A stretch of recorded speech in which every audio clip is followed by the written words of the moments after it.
And we're back. I thought I knew exactly what I wanted to say, came down here, hit record, and the first thing out of my mouth was that something cool happened last night when I was touching myself in the shower. And then I realized that I really shouldn't be saying things like that on what should be a somewhat family-friendly platform. So let me rephrase that. Something cool happened last night when I was feeling my pec in the shower. And for those of you who have had a big injury or have had a surgery or have had something big that they're coming back from physically, you'll know what I mean when I say that my pec hasn't felt like it has belonged to me really since the surgery. And last night, feeling it, like from the right hand perspective, like it still feels like clunky and hard and like not ideal tissue and feels a little bit weird from my hands perspective. But like from the pec's perspective, like it feels like I'm touching my own pec for the first time that I've noticed. Cause like I've been feeling it a fair bit and like it finally hit me like, huh, this isn't like sending me weird signals to my brain. I'm like, this is mine. This belongs to me. And every time I've had a big injury that I've needed to come back from, like that is one of the first signs that things are going to start to get cool in terms of being able to trust it again. And I know like I've talked about this a lot, but every time I'm lowering a bench, I'm like, is it there? Is it there? Is it there? Is it going to do its thing? And like, it hasn't let me down yet, but that fear is still there. And I'm hoping that kind of the shift in perception leads to more trust on bench and better pressing and better ability to keep climbing my way back to where I need to be in order to bench like myself. And on that note, it is speed bench once again, and I'm going to do something a little bit aggressive looking when I say it, but in the grand scheme of things, it's not all that aggressive. So what I'm going to do is, this is week 1 of a new wave. The last wave I ended on 155 and a mini band. I'm going to start the new wave with the exact same loading because I know that at the rate that I am progressing and how low of a percentage it is in the grand scheme of things, I don't want to say I need to do this, but it is going to be reasonable to start the wave at the same place the last wave finished at so that I can keep building back up and try to make my speed work appropriate for where my pressing is, because the last wave of speed work, like my pressing wasn't all that great, but my pressing has gotten not great, but at least a little bit back on track. So on the surface, yes, aggressive. In application, considering that it's still like 25% bar weight, like we're not 25%. Bad math. 35, 40%, I don't know. Something. Numbers. Difficult. But the percentage is relatively low. I'm not pushing things. I'm not going too crazy. And it should be appropriate. And like the goal for this week is just to do a better job than I did with it last week. And if I do a better job than I did with it last week, I know I will be able to climb. And then the goal will be to do a better job than I did with that this week. If that makes sense. Hopefully it does, because I don't want to record this again. Time to warm up.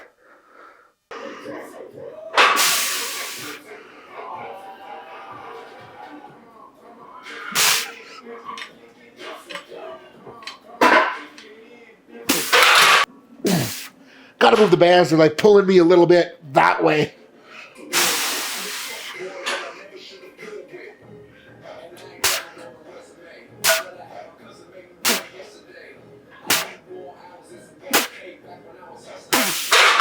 That's better.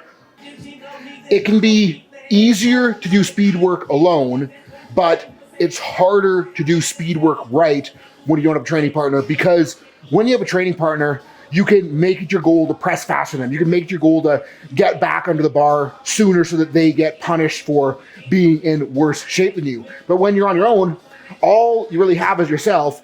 And the most difficult thing is like finding the intensity and bringing the intent to smash the bar, bringing the intent to get back under it as fast as you can. And that's kind of like why I like running the timer, even though it isn't like the best measurement of speed work quality. It at least gives me something to beat. It at least like makes sure that I'm still pushing the rest times as hard as I can. So let's push it as hard as I can.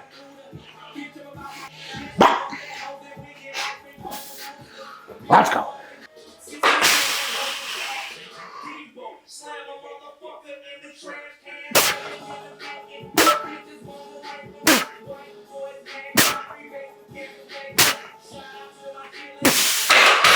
Woo!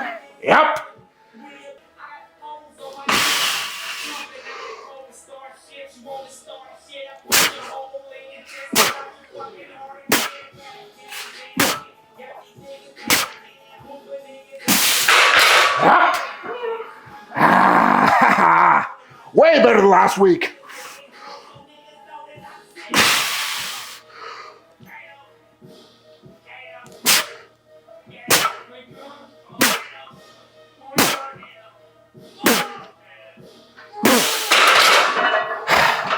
Yep. Tight. Cooper off. Cooper off. Get Cooper. Cooper.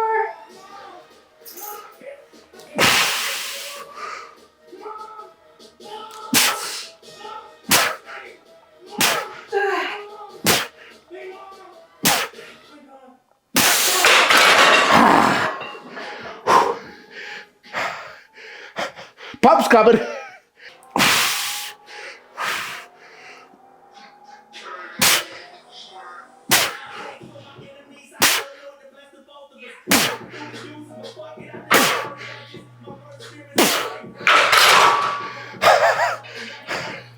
Shaking it out. Oh boy. Quality. Let's go. Squeeze.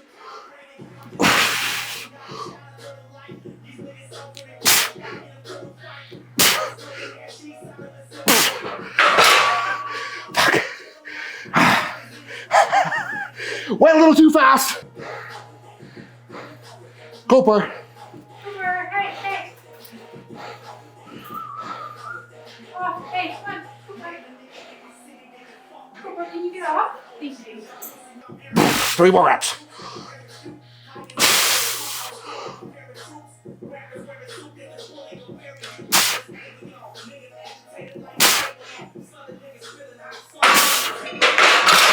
Oh!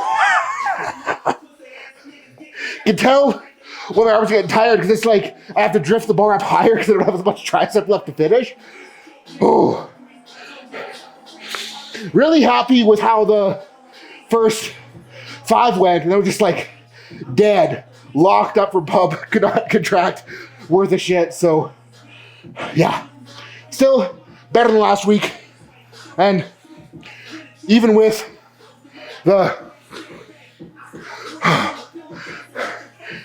the extra rest there at the end, I beat last week's time. So solid. Felt good to be able to press aggressively on those 2. Stoked.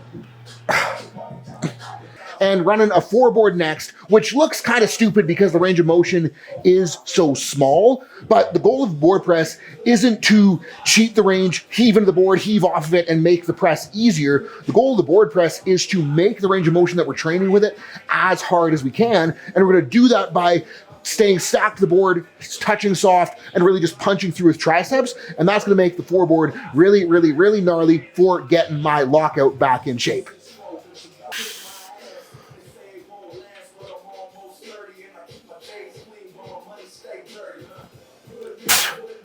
Yep.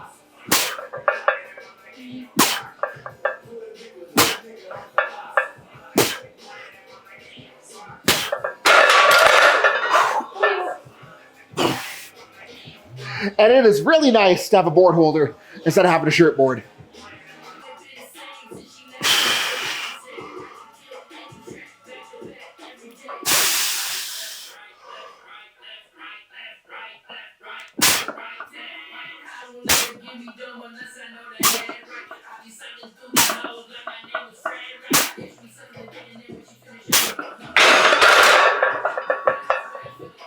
Woo-wee. And I'm running these as like an extension of speed work. So it's only 285, so it isn't very heavy for a 4-board, but I'm really trying to get that compensatory acceleration punch through. And what I want to know is, can anyone actually say compensatory without having to really slow down? If you can, that is impressive. Because, yeah, I can't talk good. Oh. Let's go.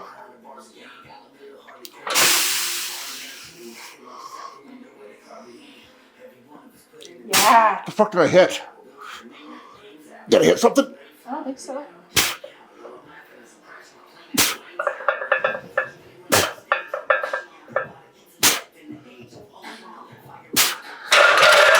Felt like the bar hit something. My first eccentric, but might just be me. One more. Let's go.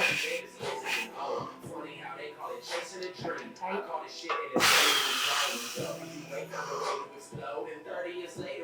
Yeah, good. Fuck yeah.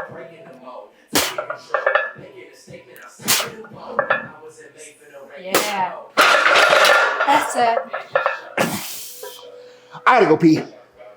Trying to decide what I should do next. And like last cycle, I went with kettlebell extensions into a push-up variation. And right now I'm kind of thinking that I want to see if a dip will be at least trainable, because that's going to be harder on that serratus push through that I'm looking for. And the thing is, if I'm going to do a dip, I don't want the arms to be super cooked before I go into a dip, because I don't want it to be too sketchy. So I'll probably run dip first and then something triceps second. Time to get a little bit brave here.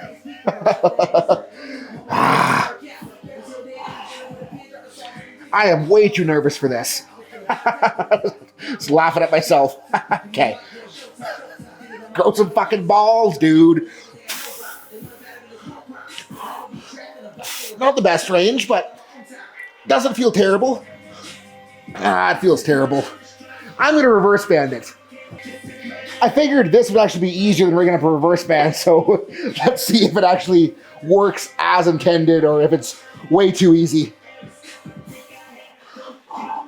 Definitely less scary feeling getting set up.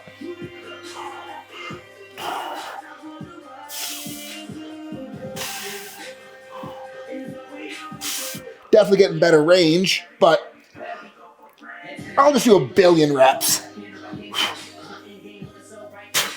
I think next one I'll have to like pull it up higher on the arms.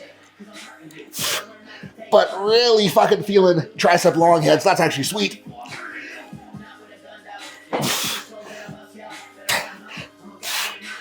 I feel like it's probably making my boobs look really big too. That actually felt pretty okay. Would run again. Well, I'm going to do another set, so definitely going to run again today, but might run again next week. We'll see. Just on. Like, I don't know. Oop. yeah. Yeah, it's probably. Like a bench shirt. Does this mean my arms are big? And it's hard to get a slingshot on? This didn't used to be hard to get on, so curls working. And upon video review, I got to do a better job of pushing through at the top, so got to do a better job of pushing through at the top. That actually feels really nice. Probably need a lesser degree of slingshot, so Mark Bell, if you're watching, you know where to send it. Does he though? No, he doesn't have my address, so Mark Bell will I'll give you my address if you would be so inclined. Or I could just order one, because I'm not that big of a deal yet. Oh, that gets hard fast. Wow. That is humbling. Mark Bell's gonna be like, I don't want to send this loser a slingshot. He can only do like 3 dips with a Mad Dog on. One more. All right, last one.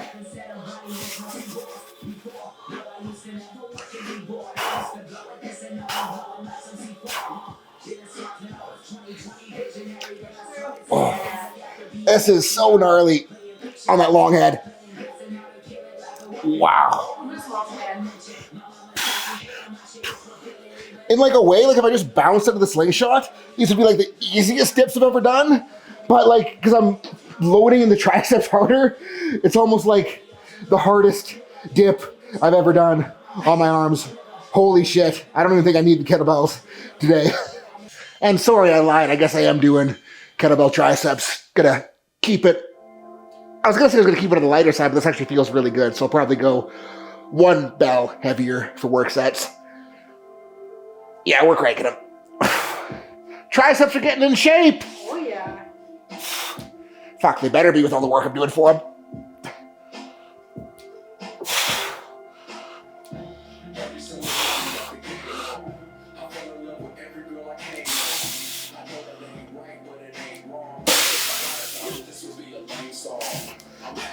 All right, slightly bigger belt.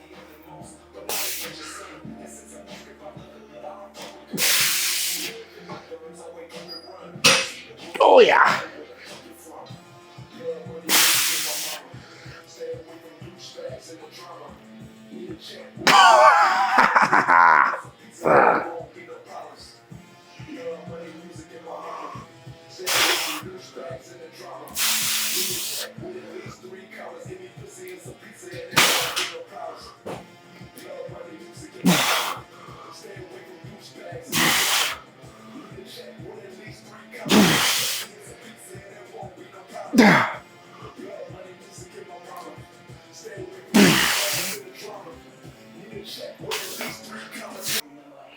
Finishing off tries with some push downs. I was kind of thinking like, oh, I'll just use a normal handle today. And then I grabbed the prime handle and I realized that this is still not a normal handle, but more normal than grabbing a pair of balls. Still feels nice. It's like, you can see how I'm able to like spread through the bottom, and it really kind of gets the outer horseshoe some nice feels. And that may not be the most important thing for locking on a bench press, but it is important for looking jacked. And even though that isn't what really matters to me, in a way it is kind of also matters, because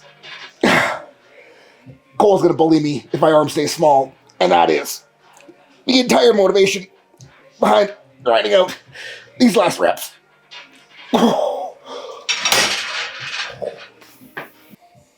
Last one.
So, continued theme with me and accessory work is that I'm not trying to lift as much as possible. I'm trying to make it as hard as possible on what I'm trying to train.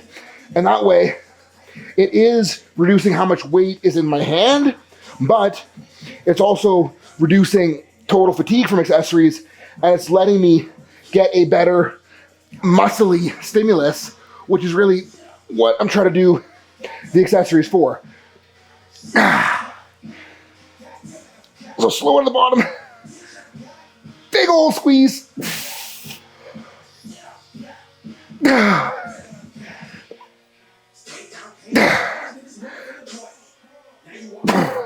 And it lets me hit like a true 0 reps in reserve, RP 10, dying of pump without getting too screwed up. Now this superset is straight out of me in 2015 when my shoulders were their most juicy. So bringing it back, first time running the kind of dumbbell clean. Shoulder rotation isn't great, so they're not really getting around as well as they could be, but wow. Fuck. Delts are in gores, and like the dumbbell clean, like yes, they're a little bit swingy, but that's kind of nature of the movement. And like we're trying to get in here, we're trying to pull elbows high as we can, we're trying to flip around and finish with some scapular depression. And like obviously with my ER not being fantastic, they're not as pretty looking as they could be, but bringing them back to try to improve that, and holy shit, they're hard. One more of those, maybe 2. All right, let's grow some delts. That was so lame. Why did I say that? But actually, let's grow some delts.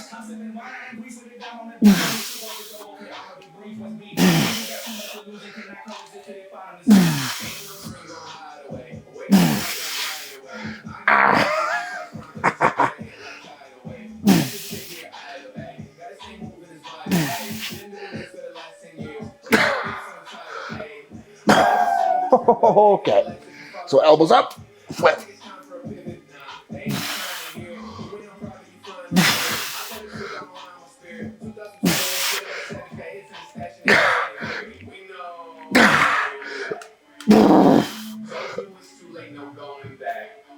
Those are so gross. And I don't know why I'm doing curls like this. Thought it would be fun to run a modified concentration. Trying to like lean back over my knee to make the angle nice and juicy. Actually feels pretty damn good. I might run these for a little while. Oh yeah. Yeah, good choice, Seth. Oh, man, that was fun. And I feel like because the dumbbell's closer to the ground, less worried about it exploding and spilling plates everywhere.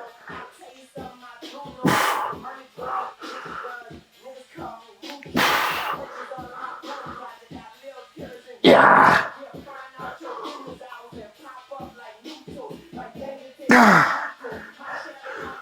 Let's go.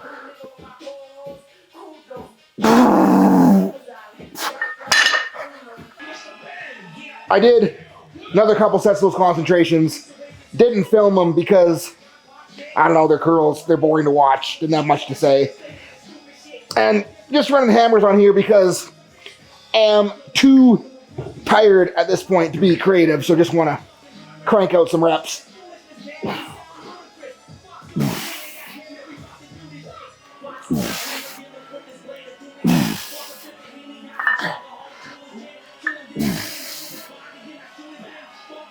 A little bit of elbow forward drive without swinging, as always. Making the tension gnarly. Try to feel the eccentric.